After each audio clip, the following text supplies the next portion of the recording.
আমন্ত্রণ জানাচ্ছি green hope study জোনে।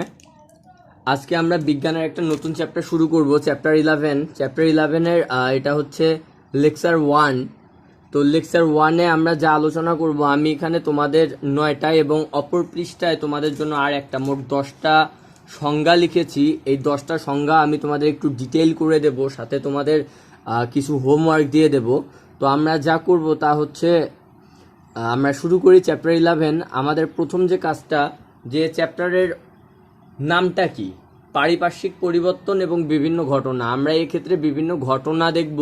তোমরা বইটা পড়বে, বইটা আমার অনলাইন ক্লাসে, আসলে বইটা তোমরা জেনে থাকো যে আমি তোমাদের ক্লাসে সবসময় বইটা ডিটেইল পড়াই এবং তোমাদের বিভিন্ন এক্সাম্পল দিয়ে বিভিন্ন কিছু বোঝানোর ট্রাই করি। তো যাই হোক, আমাদের সেই সুযোগটা যেহেতু নাই, অনলাইনে আমাদের বইটা ডিটেইল পড়ার অবস্থায় আপাতত আমরা নাই। তো তোমরা চ্যাপ্টারের নামটা দেখো বিভিন্ন ঘটনা, তার মানে আমরা বুঝতে পারছি এখানে আমরা বিভিন্ন ঘটনা দেখব এবং ঘটনাগুলোতে কি ধরনের পরিবর্তন আর ইন্টারনাল কিছু ফ্যাক্ট, যে ইন্টারনাল বিষয়গুলো আছে, এই ইন্টারনাল বিষয়গুলো আমরা খেয়াল করব। তো এই অধ্যায়টা পড়তে গিয়ে পার্ট 1-এ তোমরা পাবে হচ্ছে গলন ও স্ফুটন। তো তোমরা দেখো, আমি তোমাদের 1 আর 2 নাম্বার সংজ্ঞাটার ক্ষেত্রেও গলন আর স্ফুটনে রেখেছি। গলন কি, খুব সিম্পল বিষয়। গলন যে কোনো ধরনের কোনো কঠিন পদার্থ, যে কোনো ধরনের কঠিন পদার্থ, সেটার তরল হওয়ার যে প্রক্রিয়া বা সেটার গলার যে প্রক্রিয়া, এই প্রক্রিয়াটাই হচ্ছে গলন। কঠিন পদার্থকে তরলে পরিণত করার পদ্ধতি হচ্ছে গলন। এক্ষেত্রে আমরা স্ফুটনে যাই। স্ফুটন হচ্ছে ঠিক এটার বিপরীতভাবে যদি তুমি চিন্তা করো, এটার আর একটা রূপ যদি তুমি চিন্তা করো, আমরা জানি পানির একটা রূপ হচ্ছে বাষ্প। এই বাষ্প নিয়ে যদি চিন্তা করো, তো স্ফুটন কিসের হয়? তরল পদার্থের বাষ্প হয়। তো এই তরল পদার্থটাকে বাষ্পে পরিণত করার প্রক্রিয়াটা হচ্ছে স্ফুটন। আমি এখানে লিখে রেখেছি, দেখো, কোনো তরল পদার্থ ফুটার বা বাষ্পে পরিণত হবার প্রক্রিয়াকে স্ফুটন বলা হয়। এক্ষেত্রে তোমাদের খুব গুরুত্বপূর্ণ 2টা বিষয় আমি আলোচনা করে দেব। গুরুত্বপূর্ণ বিষয়গুলোর মধ্যে আমরা পড়ব হচ্ছে পরিবর্তন। আসলে পরিবর্তনটা কি? পরিবর্তন হচ্ছে আমরা জানি কি, এক রূপ থেকেও আর এক রূপ, কিংবা একটা পদার্থ থেকে আর একটা পদার্থ, এই ধরনের চেঞ্জ ধরতে আমরা ফিজিক্যাল চেঞ্জ কিংবা ইন্টারনাল চেঞ্জ, যে এই ধরনের চেঞ্জগুলো হচ্ছে পরিবর্তন। তো এই পরিবর্তনের উপর ভিত্তি করে আমরা ফিজিক্স বলি কিংবা কেমিস্ট্রি বলি, পদার্থ কিংবা রসায়নের ভাষায় আমরা 2 ধরনের পরিবর্তন খেয়াল করি। একটা হচ্ছে ভৌত পরিবর্তন আর একটা হচ্ছে রাসায়নিক পরিবর্তন। তো শুরুতেই আমরা যে পরিবর্তনটা আলোচনা করব সেটা হচ্ছে ভৌত পরিবর্তন। তোমরা দেখো, ভৌত পরিবর্তনটা কি? যে পরিবর্তনের ফলে কোনো পদার্থের অবস্থার পরিবর্তন ঘটে কিন্তু ধর্মের কোনো পরিবর্তন হয় না, তাকে ভৌত পরিবর্তন বলে। এক ধরনের চেঞ্জ হবে, এক ধরনের পরিবর্তন হবে, যে পরিবর্তনটার ফলে পদার্থের শুধু বাহ্যিক কাঠামোগত পরিবর্তন হবে কিংবা অবস্থাটার পরিবর্তন হবে, কিন্তু পদার্থের ধর্মের কোনো পরিবর্তন হবে না। এক্ষেত্রে আমি তোমাদের একটা এক্সাম্পল দিয়ে বলেছি যে পানির বরফে বা বাষ্পে পরিণত হওয়া। পানি কি? পানি তো আমরা বুঝি, অ্যাজ ইউজুয়াল পানি বলতে আমরা যেটা বুঝি সেটা হচ্ছে যে তরল পানি। 4 ডিগ্রি সেলসিয়াস তাপমাত্রার উপরে তরল অবস্থার যে পানিটাকে আমরা এটাকে বলি হচ্ছে পানি, বা তরল পানিটাকে আমরা পানি বলি অ্যাজ ইউজুয়াল। তো এই পানিটা যদি বাষ্পে পরিণত হয়, বাষ্প মানে কি? জলীয় বাষ্পে পরিণত হয়। জলীয় বাষ্পে পরিণত হলে কি এখানে নতুন কোনো পদার্থ তৈরি হয়? না, নতুন কোনো পদার্থ তৈরি হয় না। ওইটাও পানি থাকে কিন্তু বাষ্প আকারে থাকে। জাস্ট এটার কি হয়? আন্তঃআণবিক আকর্ষণ বল, আন্তঃকণা আকর্ষণ বল, এই আকর্ষণ বলটা শুধু পরিবর্তন হয়। এক্ষেত্রে কোনো নতুন পদার্থের সৃষ্টি হয় না। আবার পানিটাকে যদি আমরা ঠান্ডা করে <4 ডিগ্রি সেন্টিগ্রেড থেকে নিচে আরো নিচে নামাতে থাকি, মাইনাসে চলে আসি, তাহলে এটা বরফে পরিণত হয়। বরফে পরিণত হয়ে গেলে কি পানি তার নিজ গুণাগুণ হারিয়ে নতুন কোনো গুণাগুণ সম্পন্ন কিছু হয়ে যায়? না, হয় না। পানির যে গুণাগুণ, যে বৈশিষ্ট্য, সেই একই বৈশিষ্ট্যই থাকে। আমরা এক্ষেত্রে দেখতে পাই যে এখানে আন্তঃকণা আকর্ষণ বলটা একটু সুদৃঢ় হয়, পানির অণুগুলো আরো কাছাকাছি চলে আসে, যে জন্য তরল পানি কিসে পরিণত হয়? বরফে পরিণত হয়। এক্ষেত্রে আমরা দেখতে পাই যে পানির যে ইন্টারনাল যে প্রপার্টিসগুলো থাকে, যে ফিচারগুলো থাকে, পানির এই বৈশিষ্ট্যগুলোর বা ধর্মের কোনো পরিবর্তন হয় না, শুধুমাত্র অবস্থার পরিবর্তন হয়ে থাকে। এই যে এই ধরনের অবস্থার পরিবর্তন হয় কিন্তু ধর্মের কোনো পরিবর্তন হয় না, এই ধরনের পরিবর্তনকে আমরা বলবো ভৌত পরিবর্তন।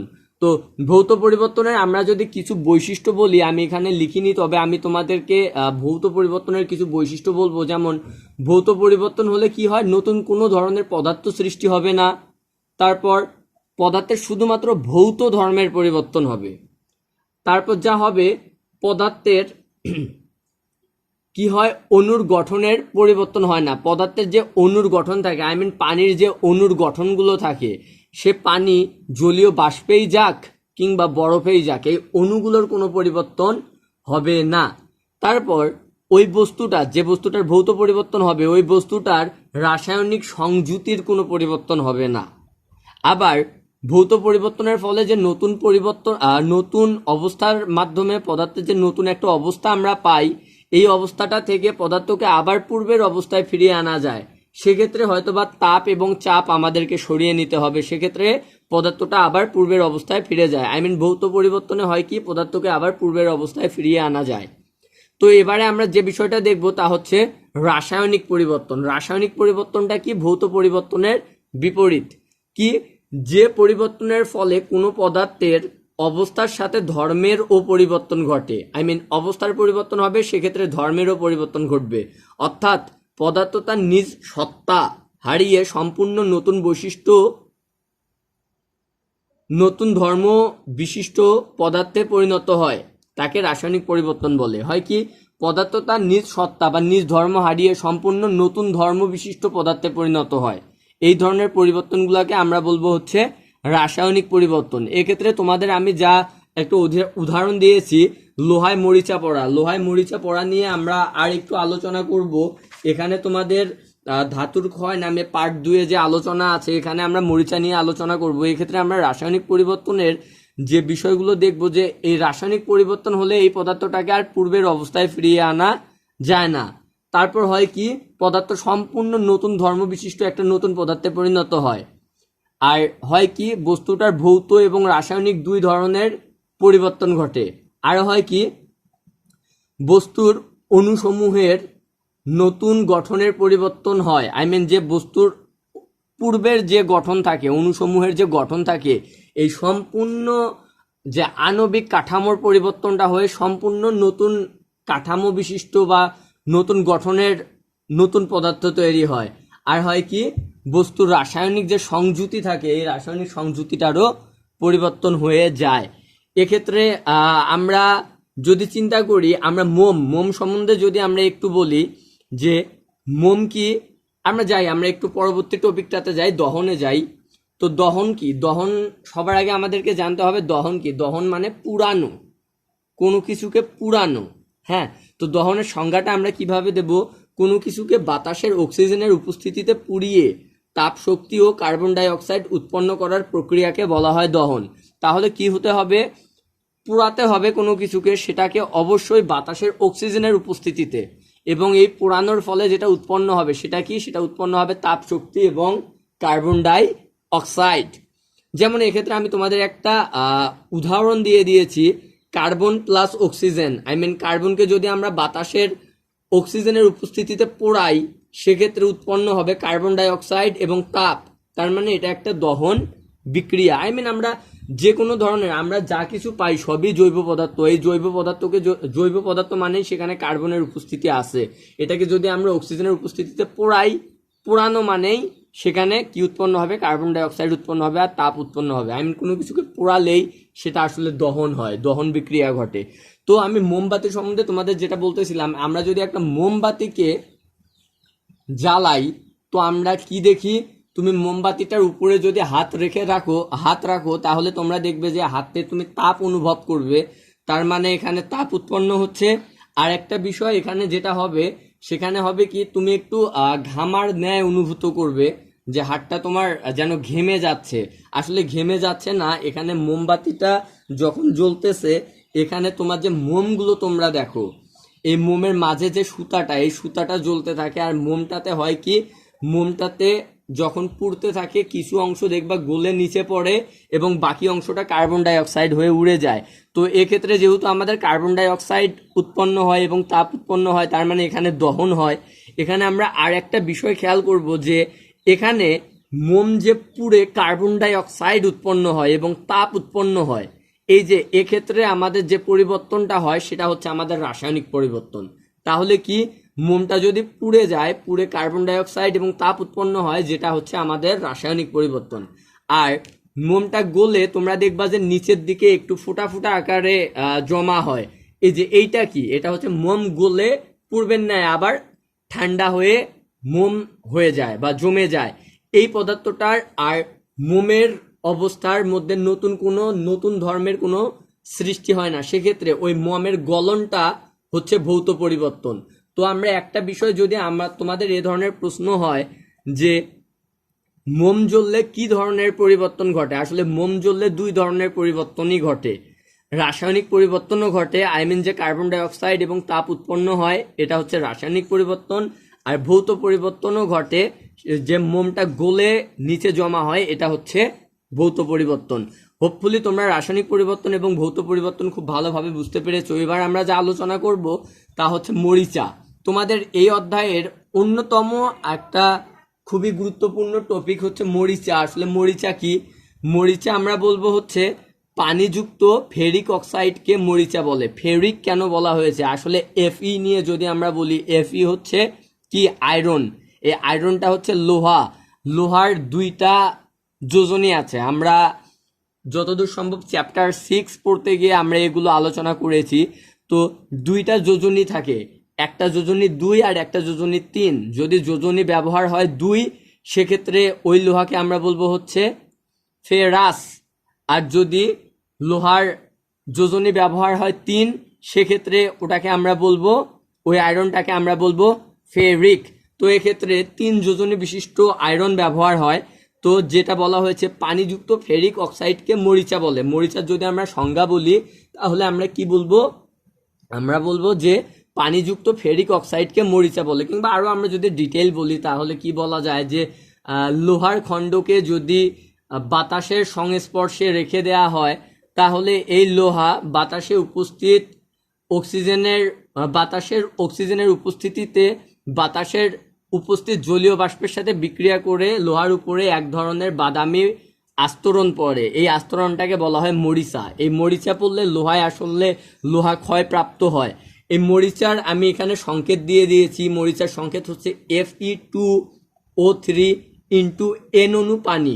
N অণু পানি বলতে এখানে পানির অণুর সংখ্যা বিভিন্ন রকম হতে পারে, তাই এখানে বলা হয়েছে N অণু পানি। তার মানে এখানে পানি থাকবে N অণু সংখ্যক। N হচ্ছে গিয়া বিভিন্ন নাম্বার, 1 2 3 4 5 এই ধরনের নাম্বার। এবার আমরা যে বিষয়টা আলোচনা করব, আমরা লোহার ক্ষয়জাত দ্রব্যটা পড়ার আগে বা লোহার ক্ষয়প্রাপ্ত হওয়ার পূর্বে আর একটা বিষয় শিখবো, সেটা হচ্ছে স্টেইনলেস স্টিল। আসলে স্টেইনলেস স্টিলটা কি? তোমরা দেখো 7 নাম্বার যে সংজ্ঞাটা আমি লিখেছি হচ্ছে স্টেইনলেস স্টিল। আসলে স্টেইনলেস স্টিলটা কি? স্টেইনলেস স্টিলটা হচ্ছে একটা সংকর স্টিল, একটা ধাতু সংকর। ধাতু সংকরটা কি তোমরা সংজ্ঞাটা দেখলেই বুঝতে পারবে যে লোহার সাথে কার্বন, নিকেল ও ক্রোমিয়াম মিশিয়ে যে ধাতু সংকর তৈরি করা হয় তাই স্টেইনলেস স্টিল। এই স্টেইনলেস স্টিলটা কেন তৈরি করা হয়? স্টেইনলেস স্টিলটাতে কি হয় না, মরিচা পড়ে না। এই মরিচা পড়ে না জন্য স্টেইনলেস স্টিলটা তৈরি করা হয়। আসলে এটা হাইব্রিডাইজেশন পদ্ধতিতে তৈরি করা হয়। কি করা হয়? লোহার সাথে কার্বন, নিকেল এবং ক্রোমিয়াম মিশিয়ে এই স্টেইনলেস স্টিল তৈরি হয়। এটা আমরা একটা নৈবেত্তিক কিংবা একটা সংজ্ঞার ক্ষেত্রে এই স্টেইনলেস স্টিলটা খুবই ইম্পর্টেন্ট। এইবারে তোমাদের পার্ট 3-এর শেষ অংশে তোমরা একটু খেয়াল করে দেখবে যে এখানে ধাতুর ক্ষয় রোধে 3টা পদ্ধতি ব্যবহার করা হয়। পদ্ধতি 3টা কি কি? গ্যালভানাইজিং, পেইন্টিং আর ইলেকট্রোপ্লেটিং। ধাতুর ক্ষয় রোধ করার জন্য যে 3টা প্রসেস আছে, এই প্রসেস 3টা আমাদের খুবই দরকারি, কারণ আমাদের এ ধরনের প্রশ্ন খুবই হয় যে ধাতুর ক্ষয় রোধে আমরা কি ধরনের পদক্ষেপ গ্রহণ করতে পারি। তো ধাতুর ক্ষয় রোধে আমরা এই যে গ্যালভানাইজিং, পেইন্টিং আর ইলেকট্রোপ্লেটিং, এই 3টা পদ্ধতি গ্রহণ করতে পারি। তো আমি এক্ষেত্রে তোমাদের গ্যালভানাইজিং পদ্ধতিটা একটু আলোচনা করে দিতে চাই। এটা কি, গ্যালভানাইজিং এর সবার আগে যে বিষয়টা মনে রাখতে হবে যে গ্যালভানাইজিং পদ্ধতিটাতে ব্যবহার করা হয় কি, ব্যবহার করা হয় হচ্ছে দস্তা, দস্তা বা জিঙ্ক। আমরা জানি যে জিঙ্কের আরেকটা নাম হচ্ছে দস্তা। তো কি করা হয়, লোহার তৈরি জিনিসের উপর জিঙ্ক বা দস্তার যে প্রলেপ দেয়া হয় তাকে গ্যালভানাইজিং বলে। কি, লোহার তৈরি পদার্থের উপরে জিঙ্ক বা দস্তার একটা প্রলেপ দেয়া হয়, এই প্রলেপটাকে বলা হয় গ্যালভানাইজিং। এখানে দস্তার পরিবর্তে আসলে টিনও ব্যবহার করা যেতে পারে, কিন্তু আমরা অ্যাজ ইউজুয়াল যা ব্যবহার করি তা হচ্ছে দস্তা বা জিঙ্ক। এক্ষেত্রে 2 নাম্বার যে বিষয়টা আছে সেটা হচ্ছে পেইন্টিং। পেইন্টিংটা কি, পেইন্টিং আমরা জানি হচ্ছে রং করা। পেইন্টিং মানে আসলে কি, রং করা। তো পেইন্টিং এখানেও ঠিক তাই, ক্ষয়রোধের জন্য ধাতব পদার্থের উপর রং করাকে পেইন্টিং বলে। কোনো একটা ধাতব পদার্থের ক্ষয়রোধ করার জন্য তার উপরে যে রং করা হয়, এই রং করাটাই হচ্ছে পেইন্টিং। তো এখানে আমি তোমাদের 9টা সংজ্ঞা এবং এগুলোর ডিটেল আলোচনা করে দিলাম। এবারে আমরা যে বিষয়টা আলোচনা করব তা হচ্ছে আমাদের আজকের লেকচারের সর্বশেষ সংজ্ঞা, ইলেকট্রোপ্লেটিং। ইলেকট্রোপ্লেটিংয়ের যে খুব সুন্দর একটা সংজ্ঞা তা হচ্ছে কি, কম সক্রিয় ধাতুর মাধ্যমে অধিক সক্রিয় ধাতুর উপরে যে প্রলেপ দেয়া হয়, তড়িৎ বিশ্লেষণ প্রক্রিয়ায় যে প্রলেপ দেওয়া হয়, এই প্রলেপটাকে বলা হয় ইলেকট্রোপ্লেটিং।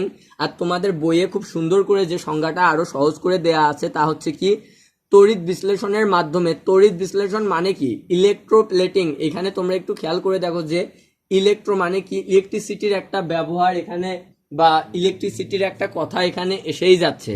তো ইলেকট্রিসিটি কি, আসলে তড়িৎ, কারেন্ট। তো এই তড়িৎ বিশ্লেষণের মাধ্যমে একটি ধাতুর উপর অপর একটি ধাতুর পাতলা আবরণ বা প্রলেপ দেওয়ার পদ্ধতিকে বলা হয় ইলেকট্রোপ্লেটিং। আসলে এই ইলেকট্রোপ্লেটিংও ব্যবহার করা হয় ধাতুর ক্ষয়রোধের জন্য। তো আর তোমাদের পার্ট 4 দহন যে প্রক্রিয়াটা আছে, দহন প্রক্রিয়ায় তোমাদের মোমের গলন সম্বন্ধে যে আলোচনাটা আছে, এই আলোচনাটা আমি অলমোস্ট আলোচনা করে দিয়েছি। তো এক্ষেত্রে আমরা যেটা করব, তোমাদের যে কাজটা থাকবে, তোমরা এখানে যে বিষয়টা করবে তা হচ্ছে, আমি তোমাদের জন্য দেখো 4টা প্রশ্ন এখানে করেছি। এটাই হচ্ছে তোমাদের আসলে আজকের হোমওয়ার্ক। লেকচার 1 এর হোমওয়ার্ক থাকবে কি, 1 নাম্বার রাসায়নিক ও ভৌত পরিবর্তনের মধ্যে পার্থক্য লেখো। 2 নাম্বার কিভাবে লোহায় মরিচা হয় ব্যাখ্যা করো। এই প্রশ্নটার উত্তর তোমরা হচ্ছে তোমাদের টেক্সট বুকের পেজ নাম্বার 113-এ ধাতুর ক্ষয় পার্ট 2 ধাতুর ক্ষয়ে তোমরা এটা পাবে। তারপরেও তোমাদের যে কোনো সহায়ক বই, যে কোনো ধরনের সহায়ক বইয়ে এই প্রশ্ন আসেই, তোমরা এই প্রশ্নটা খুব সুন্দরভাবে পড়বে, বুঝবে এবং এটার অবশ্যই উত্তরটা আমাকে লিখে পাঠাবে। 3 নাম্বার প্রশ্ন কি, ধাতুর ক্ষয় রোধে আমরা কি ধরনের পদ্ধতি গ্রহণ করতে পারি আলোচনা করো। আমরা এই বিষয়টা অলমোস্ট একটু আগেই আলোচনা করেছি। ধাতুর ক্ষয় রোধে আমরা 3টা পদ্ধতি ব্যবহার করতে পারি, তা হচ্ছে গ্যালভানাইজিং, পেইন্টিং আর ইলেকট্রোপ্লেটিং, যা আমি অলরেডি আলোচনা করে দিয়েছি। তোমাদের বই থেকেও তোমরা একটু এটা পড়বে, আর তোমাদের যে কোনো সহায়ক বইয়েও এই প্রশ্নটা আছে। এই প্রশ্নটাও মোটামুটি ইম্পর্টেন্ট প্রশ্ন এই অধ্যায়ের জন্য। তো তোমরা এই প্রশ্নগুলোর উত্তর করে ফেলবে। আর 4 নাম্বার কি, চ্যাপ্টার 11 L1 এর সকল সংজ্ঞা, এই সংজ্ঞাগুলো সব তোমরা পড়ে ফেলবে। এই হচ্ছে তোমাদের আজকের দিনের হোমওয়ার্ক। আসলে এখন তোমাদেরকে যা করতে হবে যে চ্যাপ্টার 11, চ্যাপ্টার 11, এই চ্যাপ্টার 11 এর পেজ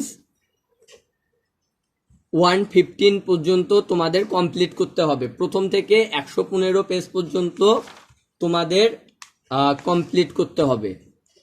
112 থেকে 115 পেজ, 112 থেকে 115 পেজ পর্যন্ত তোমরা কমপ্লিট করে ফেলবে। এই হচ্ছে তোমাদের বিজ্ঞানের জন্য আজকের পড়া, আজকের লেকচার। আমরা পরবর্তী লেকচারে ইনশাল্লাহ এই চ্যাপ্টারের বাকি অংশটুকু আলোচনা করার চেষ্টা করব, দেন আমরা এই চ্যাপ্টারের উপরে পরীক্ষা দেব। তো আজকে আমরা যতটুক বিষয় পড়লাম বা যতটুক বিষয় জানলাম, এই বিষয়গুলো আমরা টেক্সট বুক, একটা সহায়ক বই এবং আজকের এই ভিডিও থেকে খুব সুন্দরভাবে পড়ালেখা করার চেষ্টা করব। সবাই ভালো থাকবো, শরীরের যত্ন নেব। আসসালামু আলাইকুম।